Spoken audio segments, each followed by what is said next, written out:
This works. Okay. I haven't checked.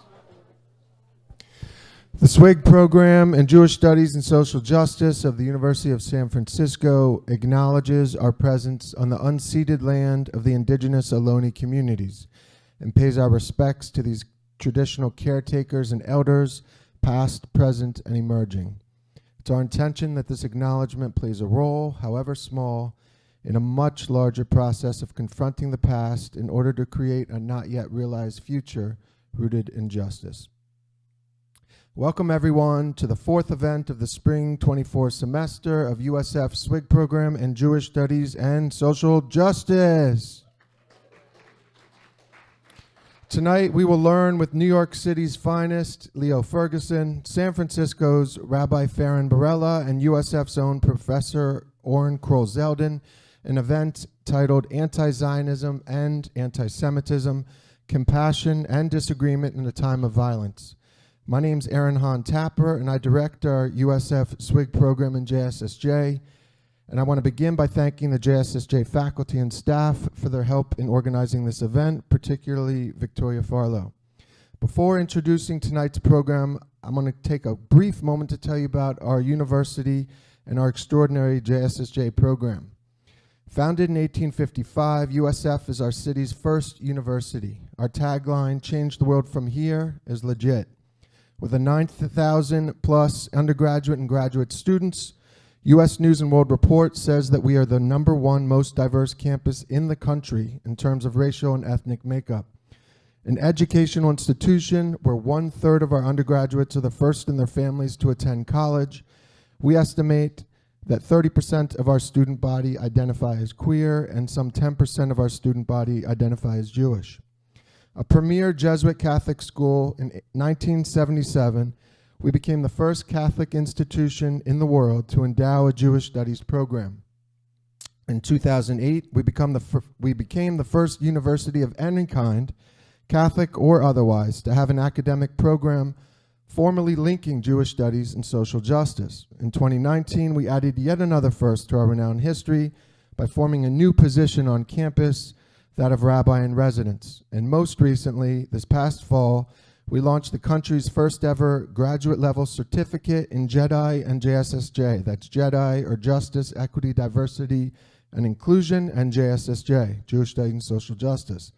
This graduate program gives professionals the opportunity to learn from both scholars and activists, offering a blend of academic study and real-world application.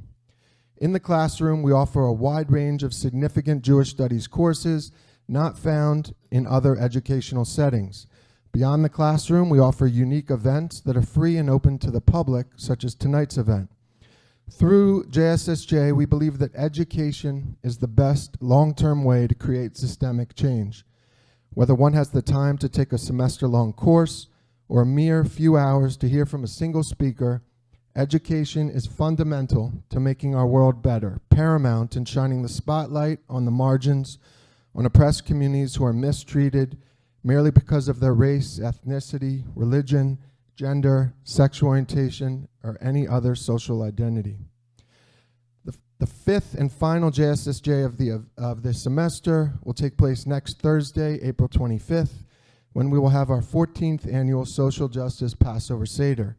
This year, we will focus on anti-racism, and that evening we will tell the Passover story while making connections between the ancient narrative of moving from slavery to freedom and contemporary anti-racist activism.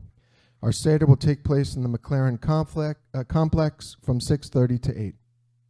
I'd also like to plug the courses we're offering this summer and this fall for our graduate level certificate in JEDI and JSSJ. This summer, acclaimed educator, rabbi, and activist Julia Watts-Belser will be teaching a course titled Disability and Jewish Social Justice. Then this fall, we're offering 3 courses. The first, Binaries and Beyond, Justice, Gender, and the Future of Jewish Traditions, will be co-taught by Rabbi Camille Shira Angel and Professor Joy Layden. Second course, Race, Racism, and Jews, will be taught by Dr. Imani Chapman. And our newest course, called Meet the Moment, which will be taught by Professor Oren Kroll-Zeldin, is called Israel, Palestine, and American Jewish Life, Generational Divides and Future Directions. This course will examine American Jewish perspectives on Israel during the 20th and 21st centuries. Topics include histories of anti-Zionism and Zionism, generational trends, and particularly among American Jewish Palestine solidarity activists, Jewish responses to trauma since October 7th, ways to teach multiple narratives, and how to have hard conversations inside and outside of Jewish institutions regarding this potentially volatile topic. If you'd like to learn more about any of these events or courses, you can sign up for our monthly newsletter. There's a table right outside, and there's a QR code they can, Now on to tonight's program, Anti-Zionism and Antisemitism. As many of you know, tonight is the third of 3 events in this spring's series on anti-Semitism. The first event was titled Anti-Semitism in the Catholic Church, an unfinished moral reckoning. And our keynote speaker, James Carroll, was in conversation with local Rabbi Beth Singer, moderated by USF's Professor Alexis Hare, who is an expert on genocide studies. The second event, held last month, was called White Supremacy, Anti-Semitism, and Anti-Black Racism. Our keynote speaker was Eric Ward, who was in conversation with Kohenet April Baskin, moderated by USF's Brad Onishi, an expert on white nationalism. Tonight, we will approach yet another piece of the anti-Semitism puzzle, the links between anti-Semitism and the current climate around Palestine and Israel. We'll begin tonight with a keynote speech delivered by Leo Ferguson. Immediately after his remarks, he will be in conversation with Rabbi Faryn Borella, moderated by Professor Kroll-Zeldin. I'll introduce Rabbi Faryn and Dr. Kroll-Zeldin now. Rabbi Faryn, the senior rabbi at San Francisco's Or Shalom Jewish community, has served as a Jewish educator, ritual leader, and community organizer for the past decade, working with people ages 2 to 102 to rediscover the radical liberatory roots within Jewish tradition and enact them for personal and collective liberation in our times.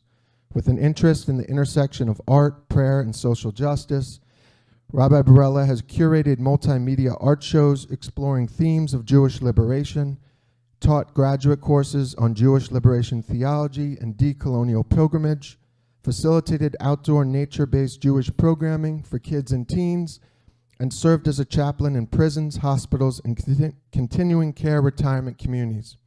In addition to her work with Or Shalom, where she serves as the rabbi, she is currently a social practice fellow with LABA Bay, a Jewish arts fellowship. Professor Kroll-Zeldin is one of my 2 partners in crime on campus, along with Rabbi Angel. Kroll-Zeldin, Dr. Kroll-Zeldin, is the assistant director of JSSJ. He's the co-editor of a recent book, This Is Your Song Too, Fish and Contemporary Jewish Identity, and he's the author of a forthcoming book titled Unsettled, American Jews and the Movement for Justice in Palestine. The co-founder and lead curator of Mapping Jewish San Francisco, which is a digital humanities project of JSSJ that takes a collaborative approach to examining the history and religious, cultural, and political identity of San Francisco Bay Area's Jewish community. Oren's been teaching at USF for 11 years and has been a full-time faculty member since 2018. I can absolutely speak about Oren. I could probably give a lecture on Oren and his many gifts that he's been giving to USF for 11 years, but we'll hold that for another night. Thank you both for joining us this evening. As for our keynote speaker, Leo Ferguson is the movement building organizer for JFREJ. That's Jews for Racial and Economic Justice, one of the most important activists in Jewish communities in the country. A lifelong New Yorker with a deep commitment to social justice and a background in nonprofit communications, Leo has developed anti-oppression trainings for JFREJ, as well as leading affinity groups and caucuses exploring internalized anti-Jewish oppression, race and racism, patriarchy, and heteronormativity. He's the founder of JFREJ's Jews of Color Caucus, a lead author of Understanding Anti-Semitism. He's a graduate of the Grace Paley Organizing Fellowship, the Ben the Ark Sella Fellowship, the Join Don't Kvetch Organized Masterclass, a proud Jew of color, and a musician, and perhaps most importantly, he's a good man. Please join me in welcoming Leo Ferguson to the stage.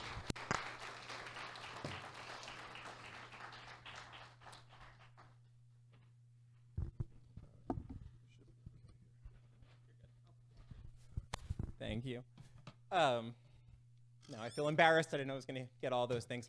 I should say I almost walked out of here a moment ago when you first introduced me as one of New York's finest, because that's, of course, what we call the NYPD. And I spend a lot of my time organizing against the NYPD. But then you made up for it when you started talking about the social justice Seder, which takes me back to one of the very first things that I did after joining JFREJ was work on our Black Lives Matter Haggadah in 2015, I think that was, along with Coach Frazier and Yehuda Webster and Gray Hagans, and that should give you a little slice into sort of my organizing trajectory. That's a group of really incredible Black Jews.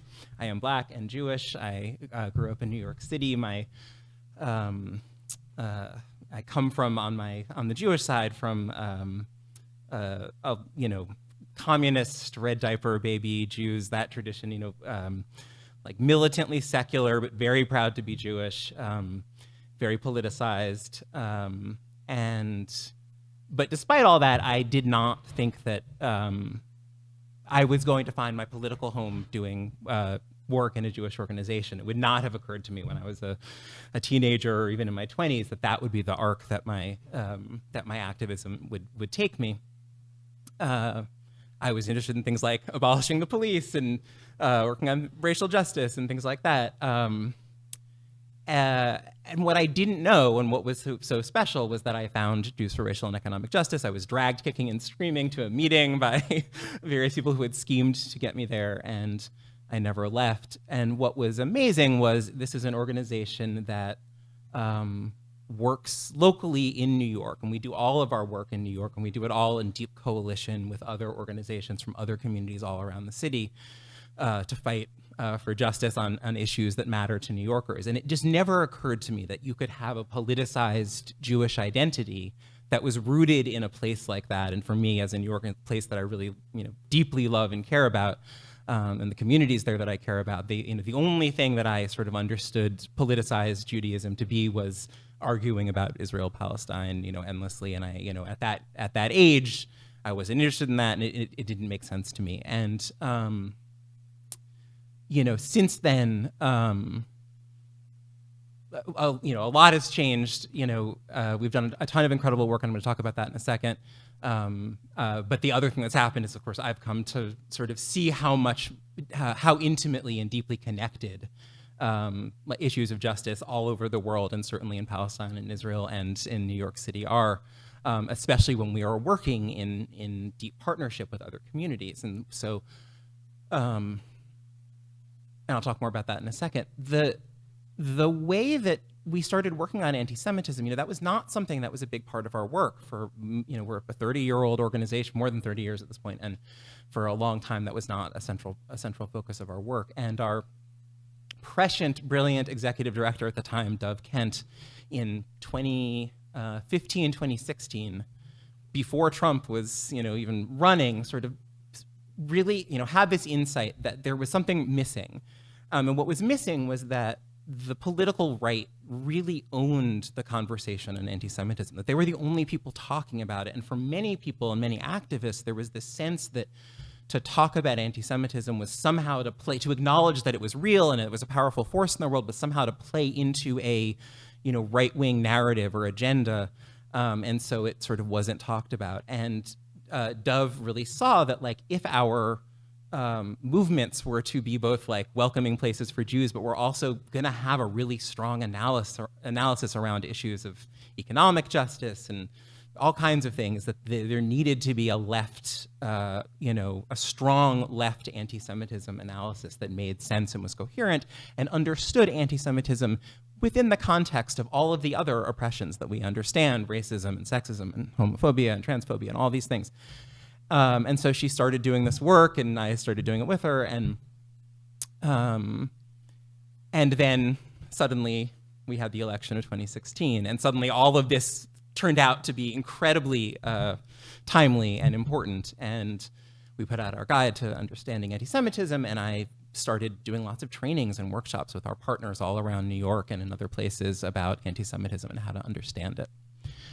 And one of the things that struck me in doing this was just how profoundly confused everyone was about what anti-Semitism is, how it works, what it's for, how it operates, how it impacts Jews, where it comes from.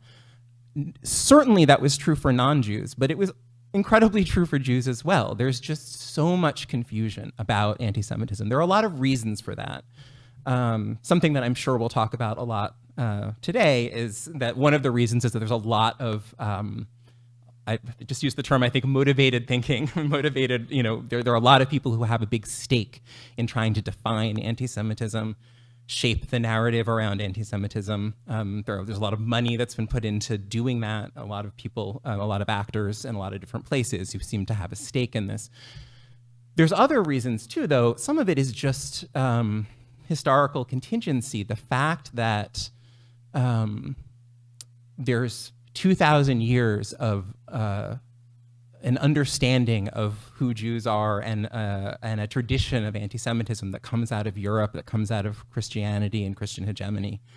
And, for 2,000 years, more than 2,000 years, Jews were, certainly along with Muslims, very much at the bottom rung, the targets of intense antipathy, violence, pogroms, the Spanish Inquisition, we can go on in Europe.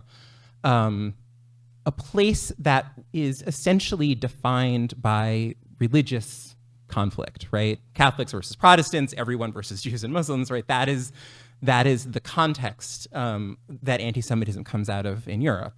And then suddenly, Jews start emigrating to the United States, this new amazing land, this new world built on an incredible, a radical social experiment. Can we build a society based around white supremacy instead of around religious conflict, right? This is a completely different thing. And suddenly, white Ashkenazi Jews are coming over from Europe and coming to the US, and they are understood very differently in the United States over time than Jews were in Europe, right? And so it is confusing. It is a confusing place. So it shouldn't be surprising that we are also confused about, is anti-Zionism, anti-Semitism, when is it, how can it be, right? These are, there's no reason why we should expect people to understand this, to be conversant with. The other thing about that is just to say, Jews are a tiny proportion of the population, right? We have a lot of historical trauma, and so we are very not self-absorbed is the wrong way to say it, but we are certainly very focused on our own history, our identity, on things like anti-Semitic tropes and ideas, language, things like that. And there is a reflexive expectation that everyone else will be as well. I'm glad that it's so exciting that you showered me with seltzer. What else did you ask for than to be showered with seltzer? We're a tiny proportion of the population, and the fact that we then expect everyone else to also be conversant in these subtle nuances, all of these details. Again, Aaron and I were talking about this before. I think about when all of the attacks against Ilhan Omar were happening in like 2018, 2017, and it was always like these tweets and these little things of language. Well, of course, the idea that someone mentions a tentacle and every Jew freezes up, and we should expect everyone to recognize that, of course, that's an anti-Semitic trope, right? Why would they, right? Why would so many people know these things? It's wonderful if people do, but there's no reason why we would expect that. And so when I started doing these trainings in 2017 for our partners, people were so hungry for this. I mean, everyone wanted, the demand, all of these non-Jewish communities that we had been working with for years wanted this information, which was really gratifying. And that speaks to both the fact that that information wasn't out there in a form that was going to be that was going to make sense to folks who were coming from a progressive tradition, but also the fact that our organization had built relationships, like really deep relationships in New York for 30 years, right? All of these communities knew us, and so there's a level of trust that existed, and that speaks so much to really, like, to me, that is the core of what it means really to fight anti-Semitism in a material way, is like we build relationships and we build them around mutual shared interest, fighting for things that matter to all of us, right? Like I said, we weren't working on anti-Semitism, we were working on, healthcare in New York City, workers' rights in New York City. We were showing up all over the place for all different communities. We were showing up for Muslim communities when they were being targeted with hate violence and police surveillance after 9/11, and they knew it, and they knew who we were, and they appreciated us for it, and that meant that they knew that we would have their backs. And then when something like the Tree of Life, happened, when horrible things were happening to Jews, we also knew that they were going to have our backs, and they absolutely did.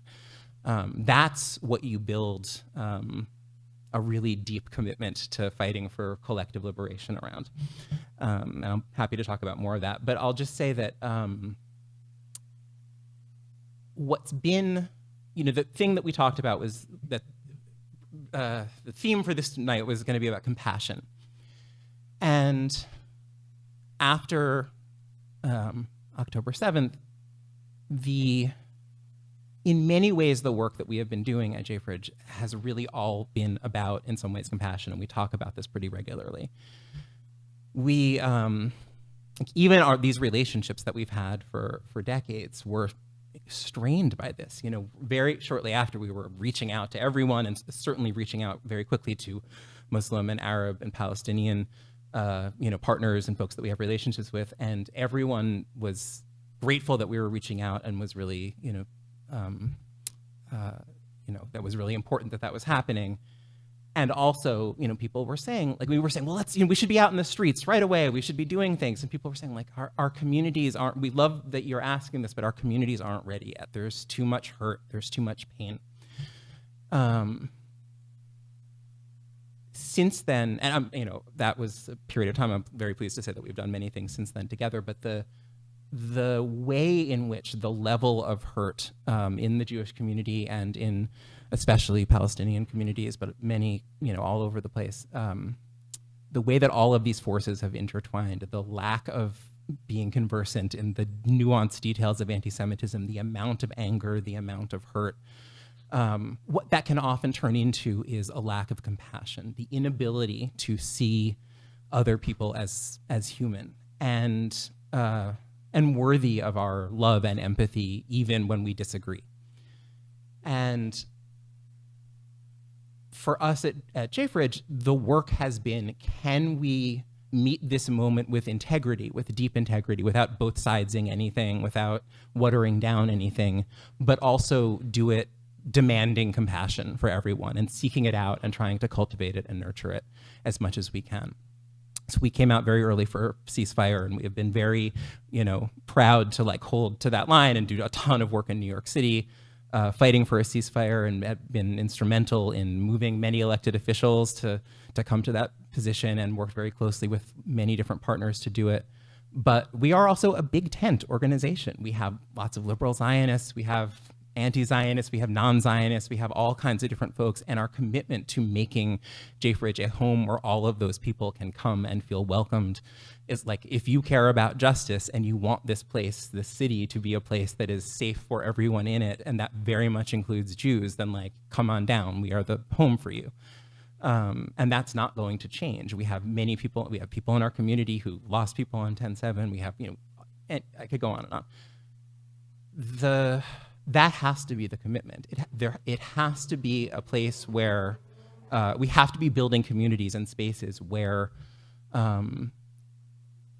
no matter what you believe, whether you could be the most ardent anti-Zionist in the world, you must still be able to see Israelis as human beings, to understand that, to understand the horror and the trauma of what happened on 10/7, and be able to hold that fact at the same time as you demand freedom and rights and safety and self-determination for Palestinians. And the same thing has to be true in the converse. And that really is the work. I mean, everything else is just the details. I'm supposed to be talking about is anti-Zionism, anti-Semitism, or that? So I guess I should say something about that, so you don't ask for your money back. So anti-Semitism is not, anti-Zionism is not anti-Semitism, right? To be very, very clear, this is again something that is been politically contested in I'll back up a little. For a long time, there were political actors who wanted to advance the notion that anti-Zionism and anti-Semitism were synonymous. For a long time, it was very clear that those people were, if not on the fringe, certainly came from a very specific part of the Jewish community in the United States. Over the past, I think, 3 to 4 years, there has been a real push, a concerted push from much more mainstream organizations to change that analysis, to really foreground the notion that and we talk about the IHRA definition, right? These tools that people have been using to try to say that anti-Zionism is anti-Semitism. It's also very obvious in the movement, the anti-BDS free speech movement, right? So doesn't matter whether you agree with BDS or against it. We have an American tradition about free political speech, the notion that governments, that the federal government, that local governments should be passing laws that in some way penalize people who want to participate in a nonviolent boycott. These all come from a very specific tradition, and it's been so much more mainstreamed. So at JFREJ, we're very clear that that's not the case, right? That everyone should be able to criticize a government, a country, a nation, a political ideology, that is absolutely fair game. And it's weird, it's strange for me as someone who grew up in America and, post-Cold War, I don't know, whatever, modern liberal America, that would be controversial. And in most places it isn't. We can talk about the anti-CRT movement, and there's a whole nexus of folks who are working in this kind of anti-liberal, in the classical sense, sort of program, but it shouldn't be confusing that we should be able to speak out against a government and a government's policies and a political movement, a political ideology, without fear that we will be blacklisted or legally retaliated against. In fact, we should welcome it. We should be encouraging those kinds of ideas, if not about Israel, about other things, from our youth, from students, from people everywhere. Does that mean that you cannot be anti-Semitic and anti-Zionist? No, of course not. You absolutely can. And anti-Zionism can veer into anti-Semitism. Frankly, anything can veer into anti-Semitism. I'm sure we could play a weird game that would be very, very stimulating, terrifying for all of us, but anti-Semitism Mad Libs. But I think about, the origin of, people have heard the term Zio, right, which is this, weird, shortened version of Zionist. The origin of that term comes from David Duke. He is the person who invented that in the 1990s. I'm old enough to remember that, because he wanted to find a way to be anti-Semitic and sneak it into popular discourse without saying things about Jews. So he would just say Zionist, right? And I have heard people who don't know that history use the term thinking that they are just saying a thing neutrally about a political ideology. This is what I mean about how confusing this is. So in the spirit of compassion, what does that mean? That means that we have to, obviously there are people who show up with deep antipathy towards Jews. And we should not be confused about that when we see it, and we should call it out, and we should expect our partners and our allies from non-Jewish communities to do it. That's what collective liberation means, that we are all looking out for each other. And we should expect people to have our backs. That is a fair expectation for Jews to have. At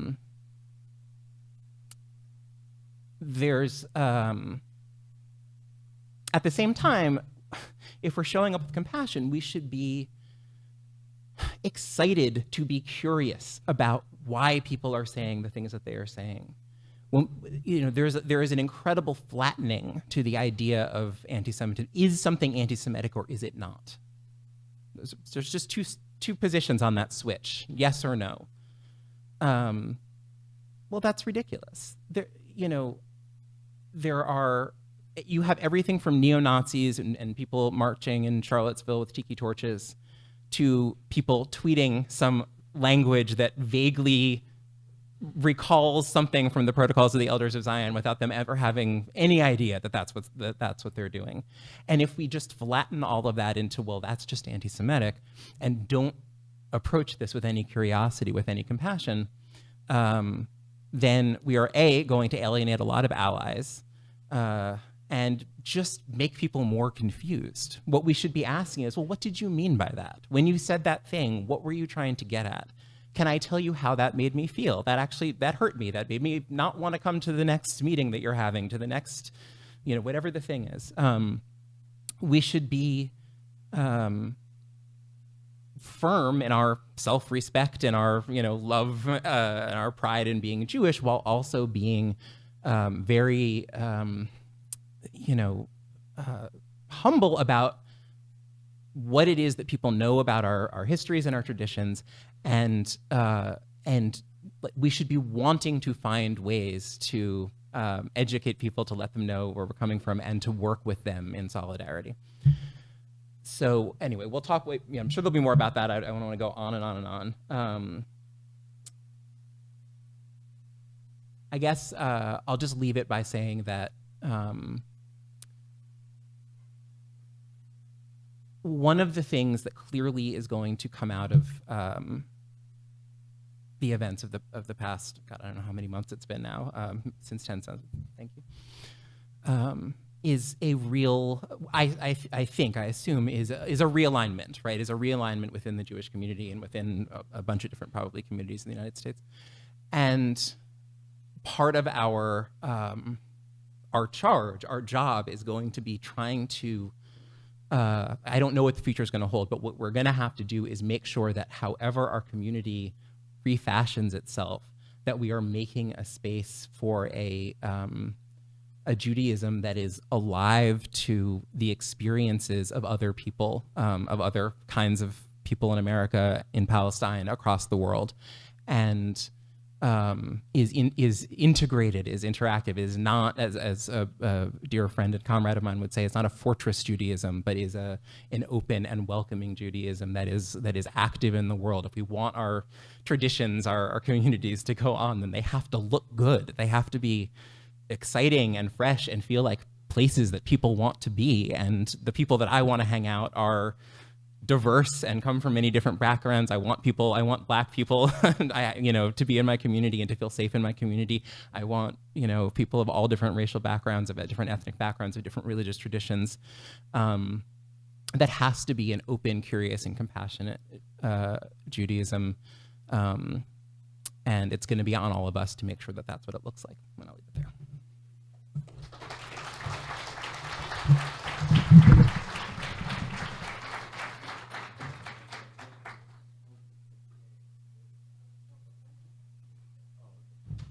Come on up.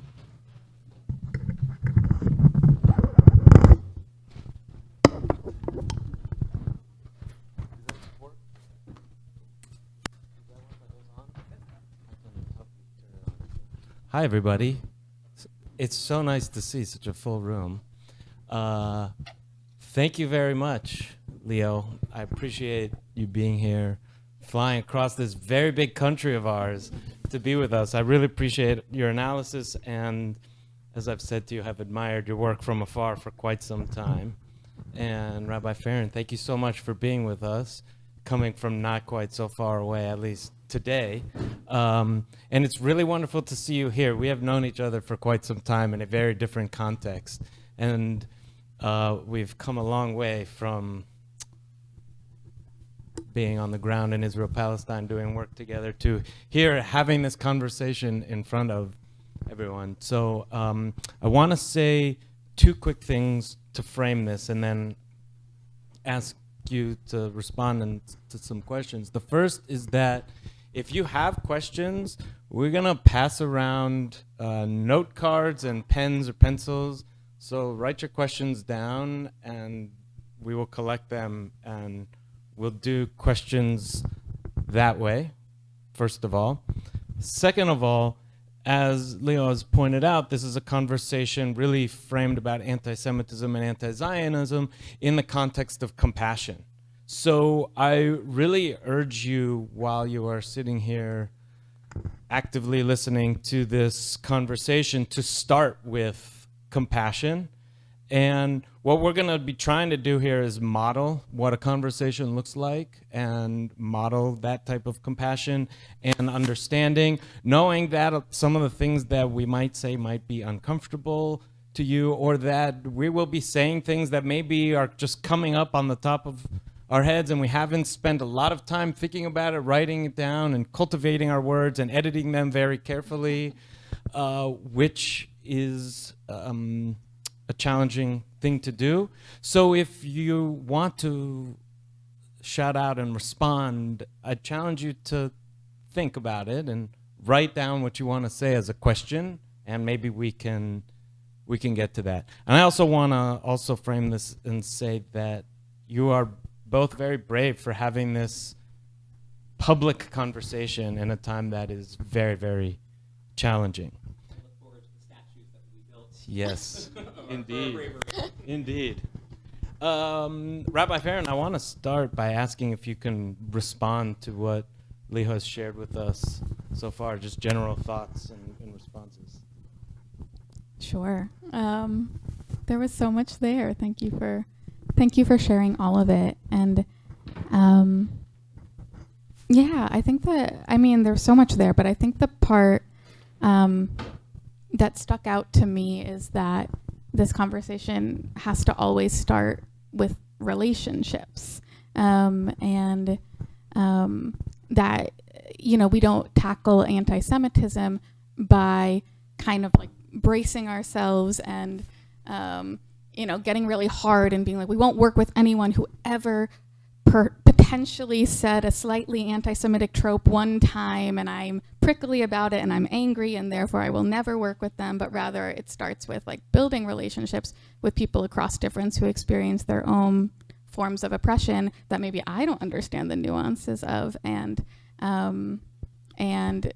we need to start with the relationships, and the relationships are what end oppression, not kind of like digging in our heels and saying that we won't partner with anyone who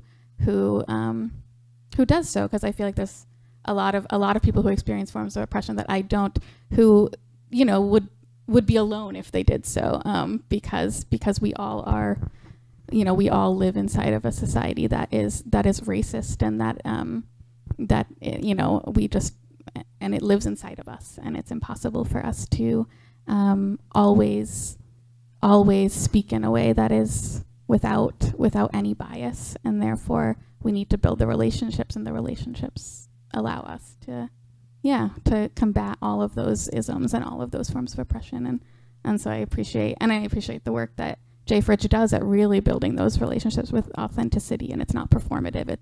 It's working collaboratively and collectively to fight like battles that we all need won. So thank you for that.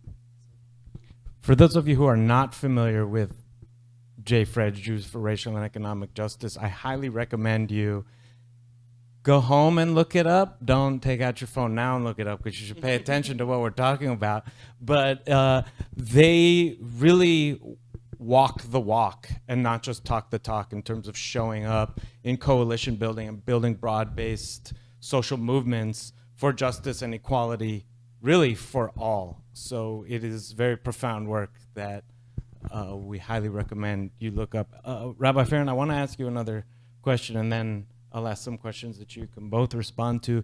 You are a rabbi in a synagogue in a community here in San Francisco. I want to know what it's been like for you to lead a synagogue in this time and to navigate the challenges internal to the Jewish community on these conversations about anti-Semitism and anti-Zion, particularly in the last 6 months. Sure, thank you. And some of my congregants are in the room. Hi.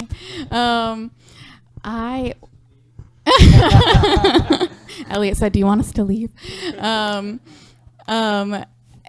What's really, what's the kicker about this is not only am I a congregational rabbi in this city, but I started being one about 9 months ago. So kind of 2/3 of the journey so far has been inside of this reality, which I couldn't have ever, I guess I could have seen it coming because I've, for the past decade seen kind of bombing campaigns against Gaza about every 2 years. So I guess I could have seen this moment coming, but I don't think any of us could have seen this moment coming in the way that it has. And it's been incredibly, incredibly challenging.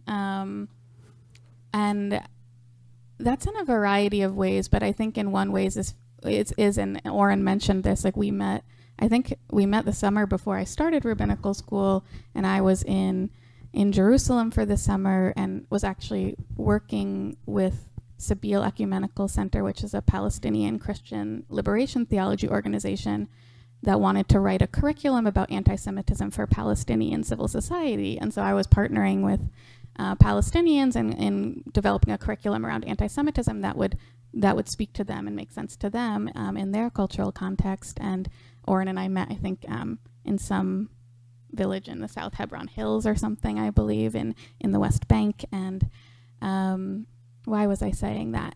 That I have been very involved prior to being a rabbi in work in fighting for liberation for all the peoples that live in that land, and in fighting for justice for all the people that live in that land. And I think there's been the complicatedness of running an organization that I'm very blessed to say is a very left-leaning Jewish organization, and therefore I have the capacity to say and do a lot of things that colleagues of mine in congregations that aren't even that far to the right of ours can't do and say.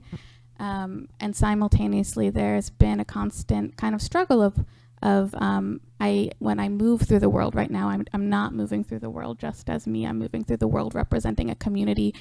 Even when I say I'm not representing my community right now, it's attached to me. And so how can I show up in integrity in the way that I want to show up as myself, as a person in this moment, in kind of speaking out for what is right, while also making sure that I'm accountable to my community, which is left-leaning and yet still has a wide political spectrum similar to JFREJ that ranges from liberal Zionist to anti-Zionist. So yeah, it's definitely been a challenging time to figure out where I can just show up as me, and also how I can show up best for the community, which, I'm hearing conflicting needs from people on a daily basis that kind of contradict one another. So how can I make sure that everyone feels like their needs are getting met when they don't share the same needs necessarily? I think many of us can relate to that in our own work. It's obviously very unique for you as a clergy member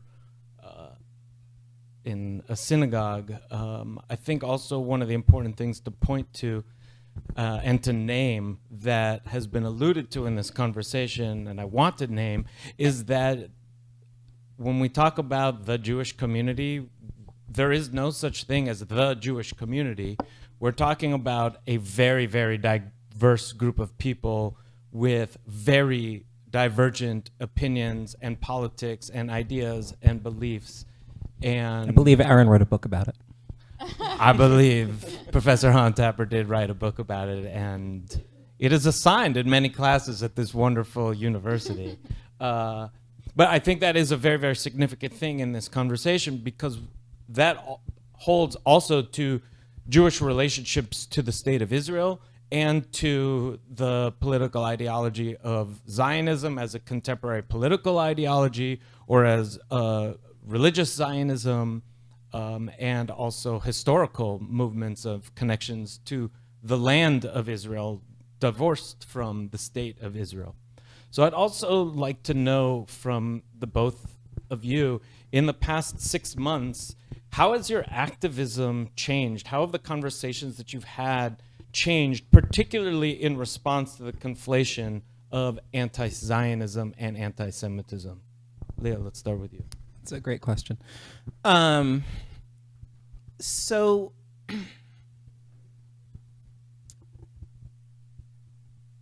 I think one thing is,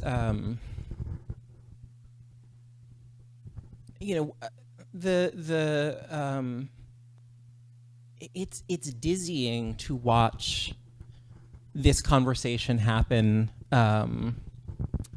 at the national, on this huge scale where someone like me, I think most of us in this room, right, don't have any way to just, the desire to reach out or reach into the television or onto Twitter or wherever it is and be you're wrong, or that's exactly the, it's this, it feels, I've had this conversation many times with people saying, well, it just feels like a steamroller. It feels like this force that is beyond your ability to control, because as I sort of alluded to before, the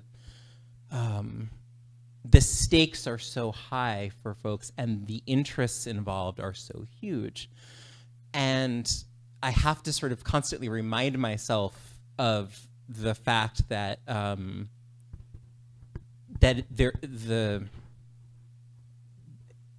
our little scrappy organization in New York City can't really directly compete with very well funded, very, very organized and intentional efforts to shape this narrative, and these come from all over the place. In particular, the really toxic relationship between the Christian Zionist right and the sort of like proto-fascist forces that have become so much more of a prevalent part of our lives in the United States and frankly globally in many, many places. And the major stake that those folks have in shaping this narrative in a very particular way, is incredibly dangerous for Jews. I mean, this is one of the things that I think, and this is the point that I so often wish that I could reach into the television and make, is to say that, and I talked about this realignment of the community. I mean, I think one of the things that's been very clear since 10/7 is, and was certainly becoming clear before it, is what an intense split there is between the Jewish diaspora and so many of the folks, certainly the political actors in Israel, and how much our interests have diverged. And one of the ways that I think that's really obvious is around this attempt to conflate anti-Zionism with anti-Semitism, because that is undoubtedly good for many political actors in Israel. There's no question. It's easy to see why that would be a useful thing to do. It's terrible for Jews in the diaspora. It makes all of us so much less safe. If it is true that to be Jewish is to be inherently Zionist, then anyone who is angry about Israel, anyone who sees the bombing of Gaza and is outraged, would be right to take it out on all of us, right? Because we are all somehow aligned with that movement, right? We are much safer if we are a rich, complex, and diverse community, and everyone knows that we are a rich, complex, and diverse community, and that Judaism is well understood to be a separate thing than one specific political ideology or the project of one nation, because nations do bad stuff all the time, right? All nations do. In any case, I don't know. I'm not sure if I'm answering your question, but just to say that that's something that I think has been especially active and something that we've certainly been thinking about and trying to call out as much as we possibly can, and to really hold that line. And maybe something we'll talk about a little bit more later, or we'll come up in the questions, is that the other thing that drives me nuts is the kind of both sides saying the left anti-Semitism versus right, and this is a narrative that makes me want to burst, whatever, be very angry. And one of the reasons why, and it goes to this thing, is, there is a difference between somebody saying a thing, even a very anti-Semitic thing, right? Some leftist person could say something like that. They wouldn't be my friend, but they could say it. That is not a leftist political project. There's no left movement that has anti-Semitism as part of its political project. There is a huge right-wing movement that has anti-Semitism as a deep part of, like, this is what they are trying to build. It's part of what they are trying to build. They want a Christian nation with, anyway, I could go on. So it's like that is, holding that line and drawing those things out has to be part of our work. Yes. Yeah, and I think what you're speaking to just makes me think of, and it's like one of those things where I have to like look away and not even look that closely because I find it so terrifying. But that, you know, a lot of, I won't even say right wing, I'll say mainstream Jewish organizations that claim to be speaking on behalf of all Jews are actually putting on events that are allying with known white supremacists and who actually are quite anti-Semitic, and they share a political goal. So these kind of more mainstream Jewish organizations that claim to be liberatory for the Jews are allying with white supremacists, and therefore staking their claim saying our safety is with the white supremacists, it's not with the masses. And that's pretty terrifying to me, because the whole way white supremacist ideology functions is the Jews are useful until they're not. And so therefore, you know, it's not safe to ally with the white supremacists. Even if it is in the short term, it will never be in the long term. And so I think, I don't know, to answer the original question, I think it's been really challenging because, you know, my mandate, I was a brand new rabbi. It has not been a year at the congregation. And part of your mandate when you're in your first year at a congregation is to build relationships with all of the Jewish organizations and Jewish leaders in the new place that you're living, with all the kind of like social service agencies, like whatever. You want to build relationships with everyone so that you can be a resource to your congregants. And you're supposed to start doing so right after the high holidays. And the end of the high holidays was when October 7th happened. And it's been this confusing thing where a lot of the people I'm supposed to be building relationships with, and a lot of the organizations I'm supposed to be building relationships with, are trafficking in a lot of racism, and a lot of anti-Arab racism, and a lot of Islamophobia, are anti-ceasefire, and ardently so. And so I think kind of organizing within the Jewish world has been challenging because, of course, I want allies, and I think there's good in these people and in these organizations outside of this orientation, you know, speaking of the compassion, but it feels like an impossible time to partner with people who can stand up and claim that what is happening in Gaza right now is a rightful response. It just feels impossible. So yeah, on the one hand, it feels pretty impossible to organize within the more mainstream Jewish world right now. And then simultaneously, my positioning as a rabbi and as a more visible rabbi, as a congregational rabbi, means that I don't fully fit in on the left, I think, in the way that I used to, when I could be a little bit more inconspicuous, or when I could be more of an individual. And there are extremes that I see like comrades and allies going to, that I don't feel willing to go to, partially due to just not wanting to be perceived, but partially because hearing from congregants who disagree with me has moved me and has changed me and has made me have more compassion for people who don't share my exact political orientation. And therefore, I am seeing things also on the left that make me incredibly sad. And I understand it, but I wish it was different. Yeah. Do you think I always wonder whether my, like, being being Black and Jewish, like, makes me feel more emboldened to kind of call people out when, like, they're in those spaces? I don't know whether you have any perspective on that thing, but that sort of fear around, you know, like, watching comrades and colleagues go to these extremes that are like, again, it's like about the not having compassion, right? That's what it is. It's like the, I don't know. Does that question make sense, or do you think that basically, like, how does our own personal positionality play into what it's like to have those conversations? Yeah.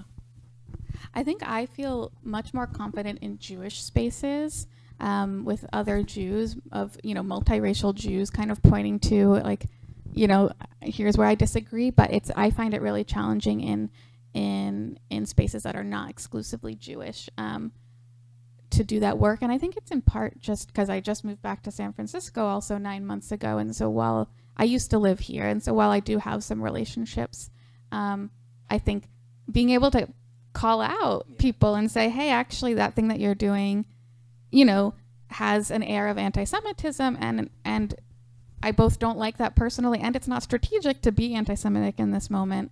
That requires the relationship, and I feel slightly lacking in the relationships that would allow me to do that at the moment. That totally makes sense. It makes me think about the thing of, like, especially for folks who because of all the Ashkenazi Jewish immigration to the United States, I think there's such a perception in the U.S. that all Jews are white, right? That's synonymous, and then that turns into this idea of that, like, somehow it's like vaguely punching up to be in those spaces, and like it sort of enables or makes space for a kind of carelessness that I think, and like, just to be clear, right? Like, I think we all do that. Like, I 1,000 times a day might say something about, white men, white cis man, da da da da, right? Like, there's a way in which that feels very available and easy, because it's like, oh, they don't have anything to worry about, right? And so if you have that mentality about Jews, there's a kind of carelessness that you could easily bring into a relationship, right? Because you don't have that, because you don't understand anti-Semitism, basically, and it's yeah. And that's why we're having this conversation, Sure is. Trying to get a deeper, more nuanced perspective, certainly at a time when nuance is lost, and in particularly on social media, where there's intentionally no space or room for nuance, and that is a very profound place where we see these conflations between anti-Semitism and anti-Zionism. I just want to say I appreciate both of your thoughtful and reflective analyses, and it's quite thought-provoking so far for me at this point. Hopefully it is for you as well. You've also alluded to, and I want to ask specifically about this, when we see this conflation, and with this conflation of anti-Semitism and anti-Zionism, we often see the devaluing of very real anti-Semitism that exists, especially in the very violent forms of anti-Semitism, such as the targeting of synagogues. You mentioned the Tree of Life massacre, and the other violent forms and dangerous forms of anti-Semitism by radical white supremacists. I wonder, how can we combat this? How can we confront this? What are the various ways we can do that, and what's our role when we actually see anti-Semitism? Wait, repeat it one more time. Yeah, with the conflation, we see a devaluing of anti-Semitism when it's very, very real in our world, and in particular, violent forms of anti-Semitism. How can we combat the very real forms of anti-Semitism when they emerge? And relationship building is one of those key things. You have mentioned that.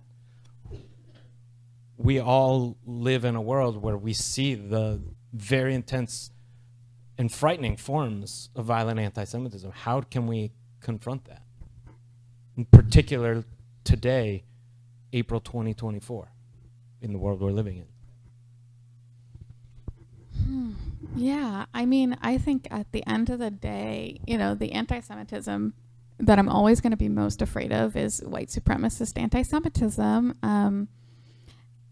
And I think that I do see in this political moment a rise in anti-Semitism due to the fact that right, there is this conflation, which is saying that that all Jews must be Zionists, and therefore all Jews must support what is happening in Gaza. And what is happening in Gaza is absolutely horrific. And so if anyone can support that, they are like the lowest of low and worthy of being targeted. And therefore there's this kind of feedback loop of therefore, Jews.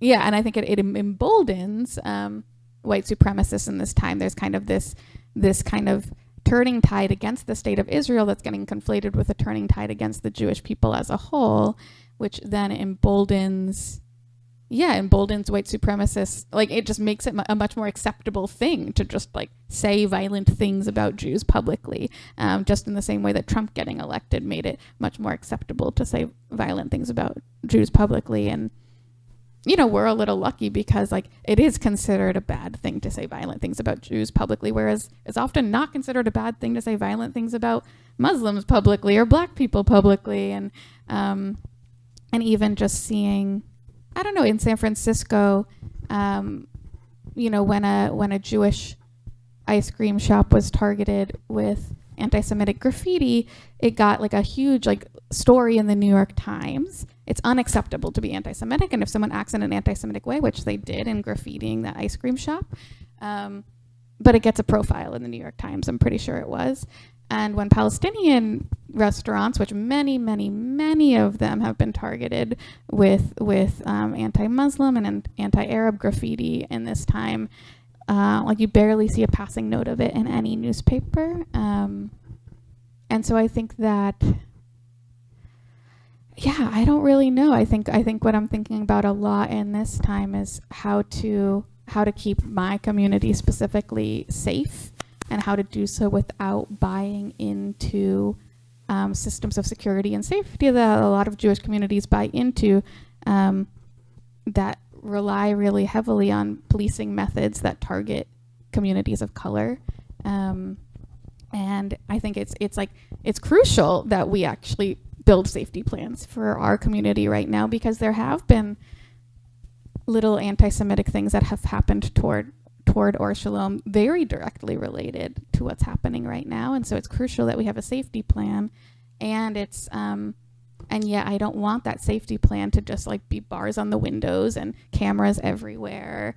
And I think one thing we're talking about is like, how can we build relationships with other faith groups in our neighborhood, and how can we protect each other rather than relying on systems that kind of like secure our borders against our neighbors and things of this sort. Yeah, 100%.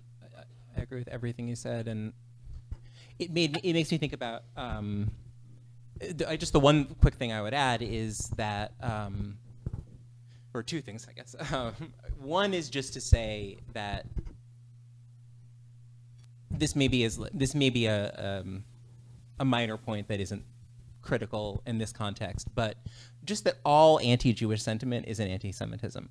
And I think there is some distinction to draw there. Maybe it's getting a little academic, but I think in the long run it does make a difference, that there's a difference between anti-Semitism, which is essentially a coherent conspiracy, internally coherent conspiracy theory, that's specifically targeting Jews, versus any other kind of anti-Jewish sentiment or sort of xenophobic, dislike of the other, which could be Jews, and then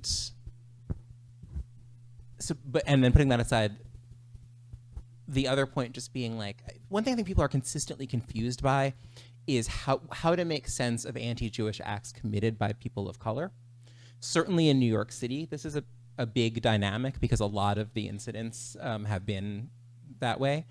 And what I always talk about is like, well, first of all, like that's most of New York City. It's mostly people of color, and then living right on top of each other and living right on top of Jews. So if there's going to be if there's going to be conflict, why would it be surprising that that's what it would look like? But the other thing to say is that, and part of why I was drawing that distinction before, is that the ideology of anti-Semitism is all around us, right? It is embedded in our culture because we have had 2,000 years of Christian hegemony. Right? We have all of these notions of all of the anti-Jewish stereotypes, all of the tropes, all of the things that people believe about Jews. These things have seeped into our culture and saturated it it should not actually be surprising that we see anti-Jewish sentiment or anti-Semitic acts come from anywhere, right? This is why the whole thing about the left and the right, the left, I can't believe there's anti-Semitism. Of course there's anti-Semitism on the left. There's anti-Semitism everywhere, because in exactly the same way, why would you be surprised to see sexism on the left? Why would you be surprised to see racism on the left? I certainly wouldn't be, right? Like, you can find these things everywhere. We just have to have a really sharp distinction about why people are doing them. And what's so dangerous about the moment that we're in, where you have both an organized white nationalist, white Christian nationalist right in the United States, and the horrific violence that's happening in Gaza, and all of this at the same time, is that like these ideas are out there and they're getting churned up, and that becomes like grist for all kinds of people who have, you know, some reason to have some anger that they want to express or whatever. Like it's gonna be it's not a great safe time to be Jewish. And yeah, there's more I could say about safety, but I don't want to go on that. So yeah. I want to ask maybe one or two more questions before we dive into these, which are quite compelling. You mentioned graffiti, so want to talk about that. So when people do write graffiti in solidarity with Palestinians on buildings that are distinctly identified with Jews, either Jewish businesses or synagogues or Jewish institutions, what can we do to challenge this type of targeting, this type of anti-Semitism inside the Palestine solidarity movement? And whose responsibility is it to make these challenges?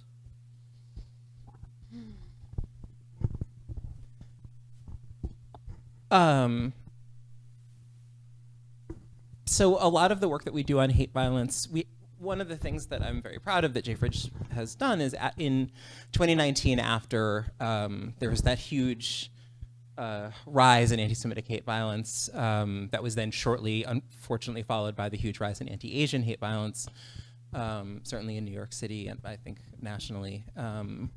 We started a new coalition called NYC Against Hate, which, by the way, I'll just say, none of us really like the hate language. There's a lot that's problematic about it, but it's like the only thing that anybody understands, so we use it. I'm happy to talk to anybody who wants to about what's problematic about it at some point. But and we started this coalition that was like Asian communities, Jewish communities, LGBTQ New Yorkers, immigrant New Yorkers, Latinx folks, Muslim, Arab, South Asian, like all of these different organizations all coming together to work on preventing hate violence without resorting to more investment in policing and the carceral state. Like the notion being that, number one, that is a failed program, and the other thing being that like it is very obvious to all of us that the only way that that gets changed is in communities. Like it's by having communities building partnerships and working together and sticking up for each other that we are going to like change what goes on in our communities, not by like having some cop sitting in his car on a corner somewhere.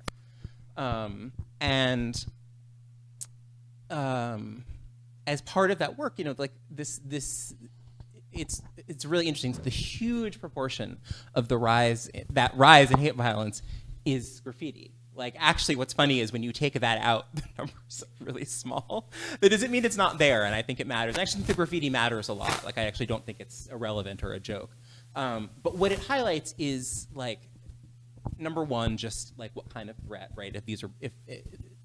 I think part of the thing that we have to do as Jews is take a deep breath and ground ourselves in like what threat are we actually facing? Because there are real dangers for Jews. We know that, right? It's absolutely true that there are real dangers. And it's very possible that somebody tagging something on a mailbox is not one of them. It might be, but it might not be. So I think that's like one of the questions as a community. I think we owe it to ourselves, at least for our own blood pressure, to ask.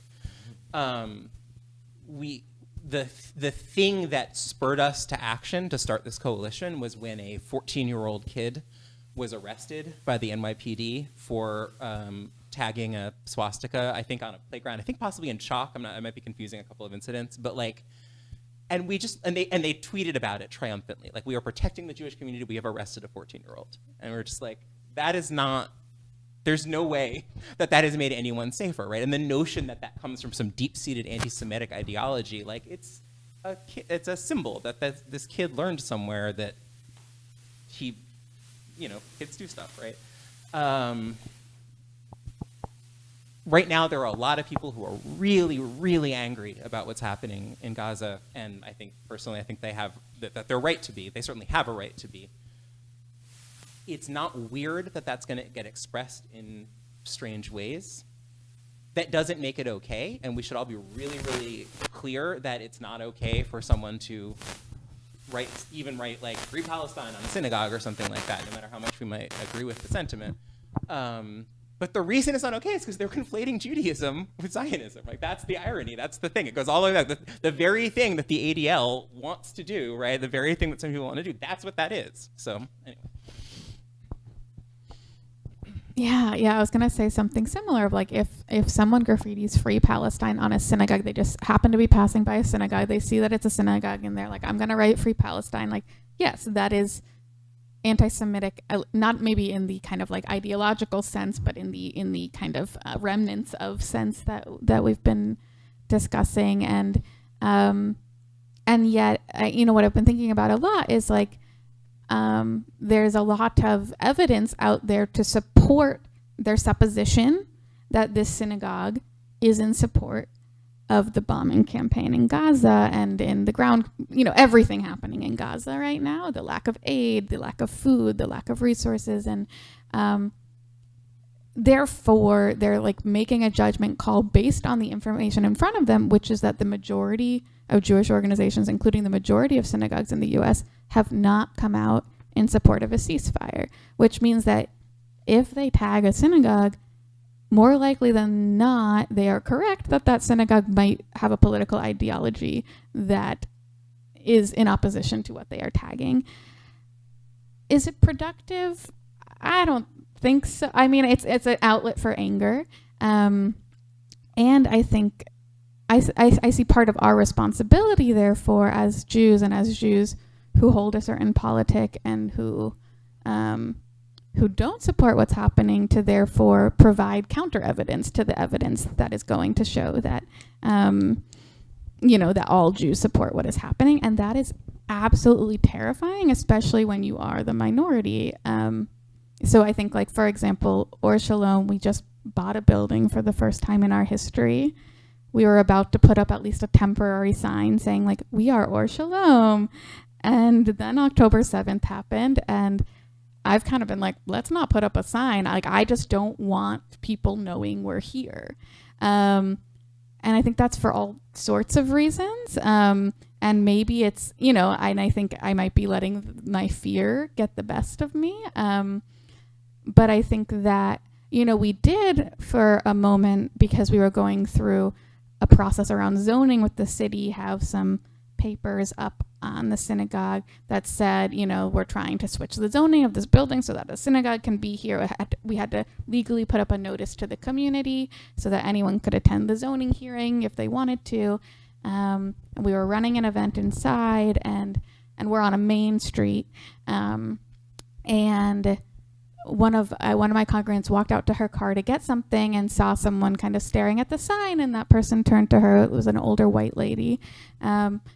And was like, I wish it wasn't a Jewish organization moving into the neighborhood. I wish it was a Palestinian one. And, that's not anti-Semitism, but that, or maybe it is, but it certainly hurts, and it certainly feels inappropriate, because I'm like, oh, well, you don't know who we are. You don't know what we stand for. You're assuming, it kind of draws this dichotomy of like Palestinian good, Jewish bad. And that's not the binary, and that's not the dichotomy I want to be drawing. I want to say, like, people who are for collective liberation, including the liberation of Palestinian and Jewish peoples, are on one side, and the people who see their liberation at the expense of other people on the other side. And the Palestinians could be really into like Kenny G and blast it all day and night. You don't know who. Yeah. So I think that, right. I don't know. I appreciate that point about collective liberation, because that brings us back to the start in terms of your focus on relationship building and building alliances across differences, and safety and security for all being a really, really essential part of this conversation. What we see both on the ground in Israel, Palestine, but also here in the United States, that the security of all really is intertwined, and we cannot have security for one, as you said, predicated on the oppression or lack of security, insecurity for others. I want to jump to some of these questions. Before you jump to the question, can I just Yeah. say a very quick thing, just in response? There's 10/7 was like the Hamas violence was horrific, and everything that's happened since then is horrific. And the one, like, if there's one little silver lining somewhere, I'm sure there is more than one, but one of them certainly is, like, I think that there was a period of time when a lot of certainly white Ashkenazi American Jews thought that they were on a path, maybe implicitly or explicitly, to having like a depoliticized, like deracinated, depoliticized identity. And like that is not available to so many other people, right? Like if you are a person of color, if you are queer, if you are many other things, if you are, anyway, like there is a chance, just what you were saying about safety, right? Just that there's like a chance here to like re-find something like that. It's scary, it's terrifying to be politicized by virtue of who you are wherever you go. And there's a kind of visibility and a fear in that visibility, but like, welcome to the party, like this is, like it's okay. Like you've got a lot of comrades. If you're willing to look right at that, you've got lots and lots of people who are going through the same thing. And if you see those people as your allies, then you've got like a huge community who wants to struggle in it with you. It's just if you were thinking that maybe you could beat it, if you could like sneak out, then sorry. No, I really appreciate that. Join the party. It's a party. This is. I want to say that we're really just opening up a conversation here. It is impossible in an hour and 90 minutes to complete this conversation. So please know we're not going to get to all of these. I will offer you up as being here after 8 o'clock to hang out for a couple more minutes if people want to ask the questions that are not asked here. I want to make sure to get to these first two, which are corollaries in a sense. I'm going to start with the first and we'll move from there. So this question says that Zionism in Israel gives Jews a safe place. If Jews feel safer living in Israel, where they are constantly attacked, what does that say about Jews all over the world?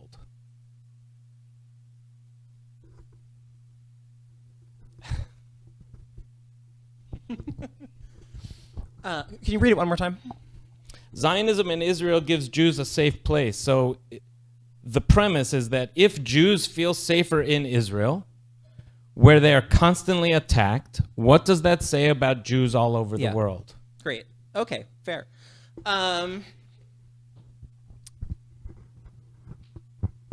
So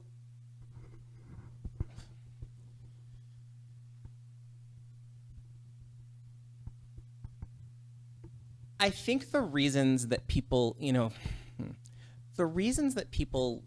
live somewhere or choose to live somewhere are much, much bigger than safety. And in fact, people will tolerate an enormous amount of unsafety to live in communities with the people that they love, with people who care about them, and that have other kinds of spiritual meaning or historical meaning, right? This goes directly to this point about compassion, right? If you just hate all Israelis and you think that they're all bad, you are ignoring every Israeli baby. You're ignoring every small child who just grew up, didn't emigrate there, is not a settler or colonist, is someone who just grew up there the way that all of us grow up in the place that we grow up with and form roots and connections to a place. The exact same thing is true of Palestinians, obviously. And certainly the way that I know this is I think about all of the black people in the Americans, you had millions of black people who migrated, hundreds of thousands of black people who migrated to the north in waves of migration to escape the terrorist violence of the Klan, and you had millions of people who stayed because that was their home and they weren't going to be driven off or driven out, right? So I mean, I think more than anything, we just have to complicate that narrative and then deal with what that means, right? Like that doesn't therefore lead to some obvious political formula. It's just what's true about humans, including Jews.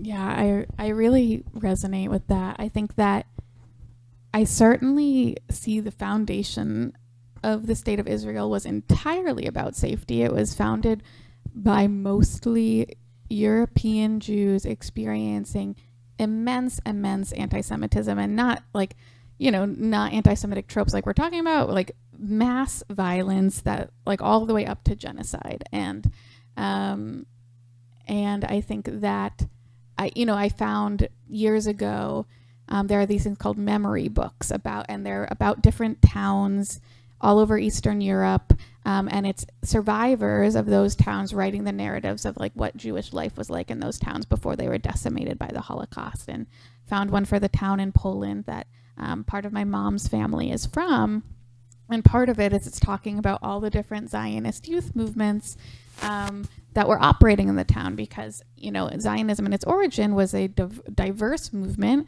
with a lot of different political ideologies. There were many different versions of Zionism.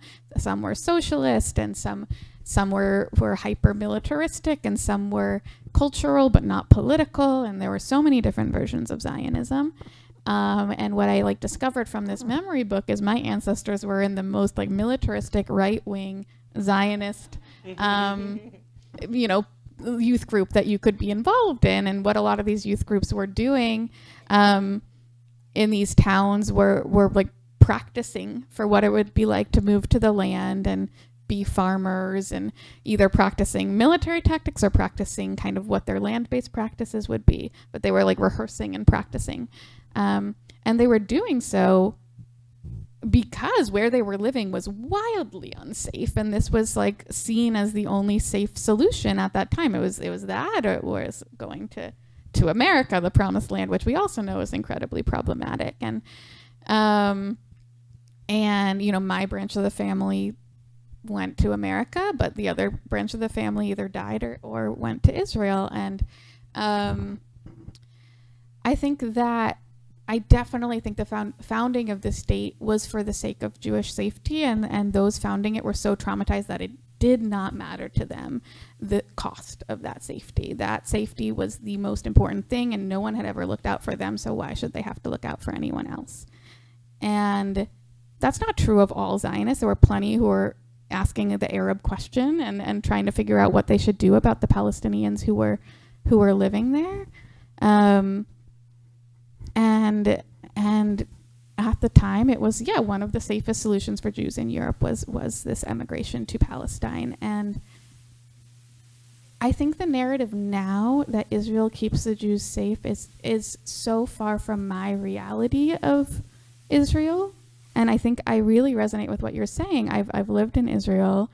I usually live right along the Green Line, which is where I like to live, which is a line primarily through Jerusalem, that kind of straddles the line between where Palestinians live and where Jews live. And that is kind of where I like to situate myself when I'm there, because it's where I feel most at home. And I think that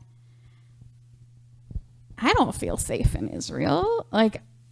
There's people walking around with giant machine guns all around you all the time. And sure, I might not be their targets, but sometimes I would go and try to block a home demolition, and then I certainly am their target. And nothing about it makes me feel safe. Do I feel a sense of belonging when everyone's going to Shabbos services? Absolutely. And is it profound and beautiful? Absolutely. Would I like to be able to have that feeling without needing to be armed to the nth degree? Absolutely. I think that there's so much beauty in what it is, but the reality of it is it's at the expense of other people being able to live their cultural pathways, and it is also yeah, I feel like it's the most unsafe place for Jews to live at this moment in time, actually. And I don't think Jews are safe anywhere right now, but I certainly don't see Israel as a place where Jews are safe right now.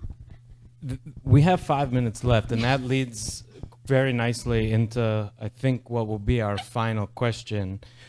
We are sitting at a Jesuit university, and there's a question about how can Christian communities engage with anti-Zionism, and how can they seek Palestinian liberation without harming Jewish communities? 5 minutes. That's a great question. I mean, listen, I think everyone, speaking for myself, I think if you are against mass death, then everyone should be out there fighting for a ceasefire immediately. And if you want that lack of mass death to go on into the future, then you should be thinking and fighting for the liberation and a political future for Palestinians with self-determination, as well as safety for Jews in Israel and everywhere else. I think the most valuable thing Christians can do is call out other Christians. I mean, in the United States, in this context, by far the most powerful political, I mean, something that many people don't know, I'm sure everyone in this room knows it, but that so many people don't realize that, that Kufi and the other Christian Zionist organizations dwarf AIPAC and the Jewish organizations. They are so much bigger, by many, many factors, right? There are way more Christians fighting for, sending money to Israel and fighting for arms sales to Israel and all those things than there are Jews in the United States. That is the work of Christians to do. Go get them. They're not hard to find. So that's my first answer.